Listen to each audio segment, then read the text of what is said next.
ആലപ്പുഴ ജില്ലയിലെ പ്രശസ്തമായ തീർത്ഥാടന കേന്ദ്രമാണ് കണിച്ചുകുളങ്ങര ദേവീക്ഷേത്രം.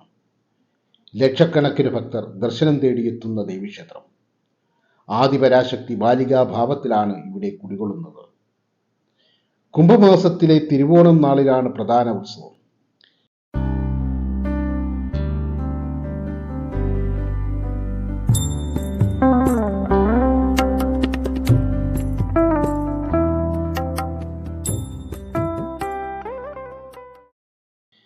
ഇരുപത്തിയൊന്ന് ദിവസം നീണ്ടു നിൽക്കുന്ന ഉത്സവ നാളുകളിൽ ചിക്കര വഴിപാടിന് നാടിന്റെ നാനാഭാഗത്തു നിന്നും ബാലികാ ബാലന്മാർ ക്ഷേത്രത്തിലെത്തുന്നു.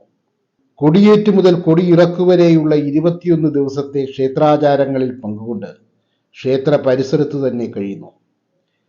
എല്ലാ വർഷവും ആയിരക്കണക്കിന് ചിക്കര കുട്ടികളാണ് ഇവിടെ എത്തിച്ചേരുന്നത്.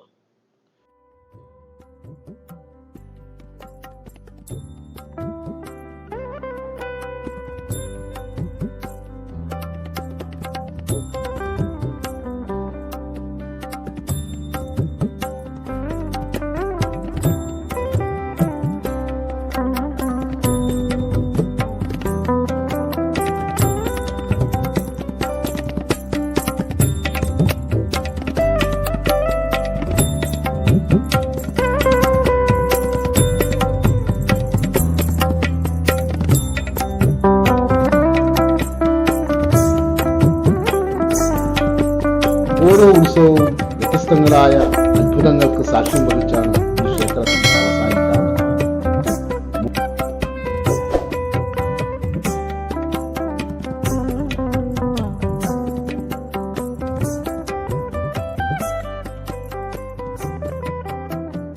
മുടന്തൻ നേരെ നടന്നു സംസാരശക്തിയില്ലാത്തവർ ദേവീമന്ത്രങ്ങൾ ഉരുവിട്ടും കൊണ്ടുള്ള അത്ഭുതങ്ങൾ പലത് പിന്നിട്ട ഉത്സവ നാളുകളിൽ ഉണ്ടായിട്ടുണ്ട്.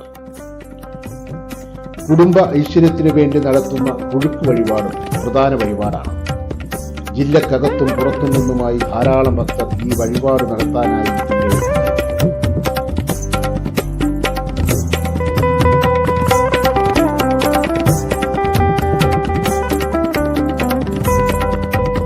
ക്ഷേത്രോത്പത്തിയുമായി ബന്ധപ്പെട്ട് ഐതിഹ്യങ്ങൾ പലതുണ്ടെങ്കിലും ചരിത്രബന്ധിതമായ ഒന്ന് ഇങ്ങനെയാണ്.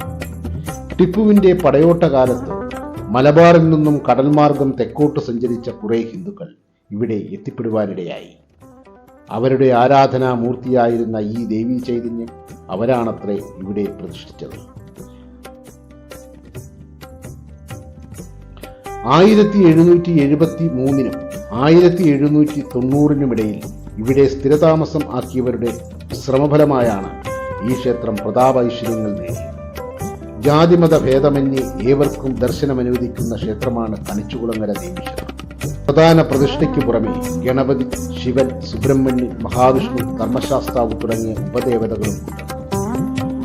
21 ദിവസം നീണ്ടു നിൽക്കുന്ന ഉത്സവ നാളുകൾക്കൊടുവിലെ 2 ദിവസങ്ങളിൽ 2 മണിക്കൂറോളം നീണ്ടു നിൽക്കുന്ന വെടിക്കെട്ടുമുണ്ട്.